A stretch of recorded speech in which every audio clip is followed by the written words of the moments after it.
नमस्कार साथियों। आज मैं आपके सामने ऑर्गेनाइज्ड क्राइम को लेकर आया हूँ।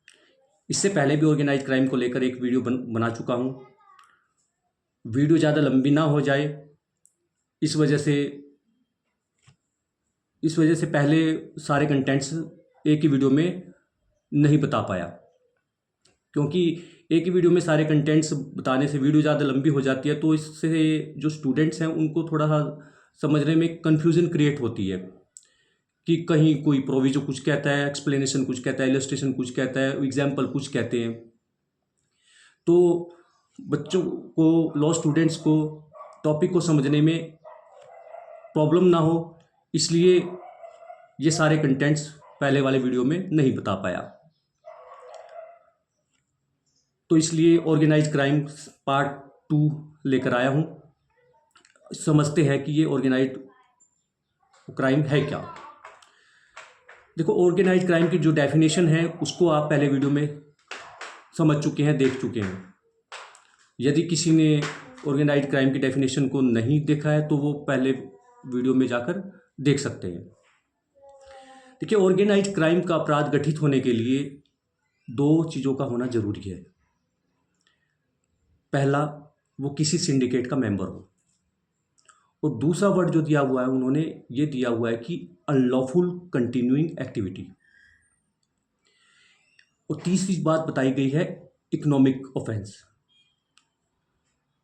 तो इनका मतलब क्या है और इनकी इस सेक्शन में क्या इन एग्जिस्टेंस है, क्या ये महत्व रखते हैं, इन तीनों शब्दों के बगैर ऑर्गेनाइज्ड क्राइम अधूरा है।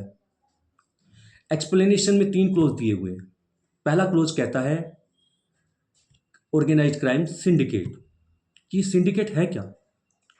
तो ये बताया गया है कि ग्रुप ऑफ 2 और more person acting whether single और ज्वाइंटली,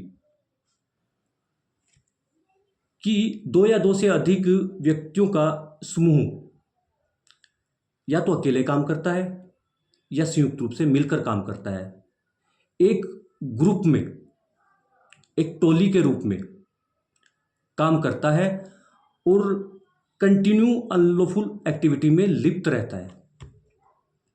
तो ये कहलाता है कि ये सिंडिकेट का मेंबर है। यहाँ ये जरूरी नहीं है कि उन्होंने मिलकर काम किया हो या अकेले ने काम किया है। अब यहीं पर एक वर्ड सिंडिकेट की डेफिनेशन में ही एक वर्ड डाल दिया, अनलॉफुल कंटिन्यूइंग एक्टिविटी। अब ये अनलॉफुल कंटिन्यूइंग एक्टिविटी है क्या, इसको जानते हैं।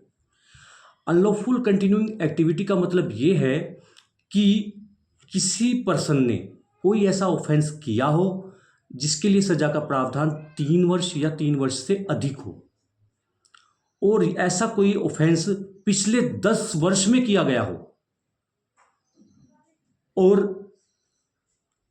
वो एक बार किया गया हो या एक से अधिक बार किया गया हो, और उस ऑफेंस पर ऑनरेबल कोर्ट ने कोग्निजेंस लिया हो, तो तब ये कहलाएगा कि वह अनलॉफुल कंटिन्यूइंग एक्टिविटी का पार्ट है, ये उसका मेंबर है।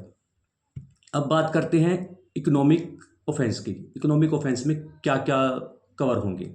इकोनॉमिक ऑफेंस में बताया गया है कि criminal breach of trust, forgery, counterfeiting of bank note, currency note और गवर्नमेंट स्टाम्प, ये सभी इकोनॉमिक ऑफेंस में कवर होंगे। यदि कोई आदमी इस तरह के ऑफेंस करता है, मगर कंडीशन जो पहले बताई है आपको, ऑर्गेनाइज क्राइम सिंडिकेट और अनलॉफुल कंटिन्यूइंग एक्टिविटी, ये दोनों कंडीशन फुलफिल होनी चाहिए, तभी ऑर्गेनाइज्ड क्राइम का ऑफेंस उस पर लगेगा, अदरवाइज नहीं।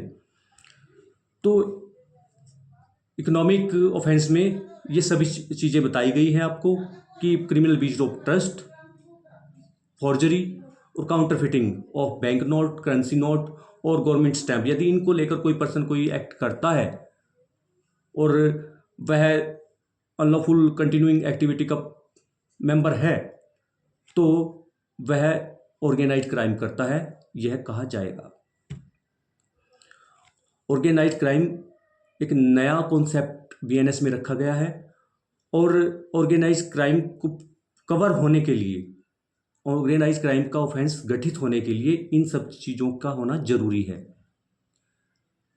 वो सिंडिकेट का मेंबर हो और जो कंटिन्यूइंग एक्टिविटी उसकी रही हो।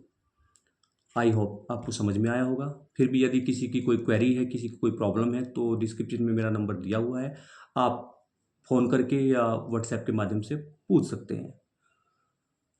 आगे फिर कोई नया कॉन्सेप्ट लेकर आपके सामने पे हाजिर होऊंगा। तब तक के लिए नमस्कार।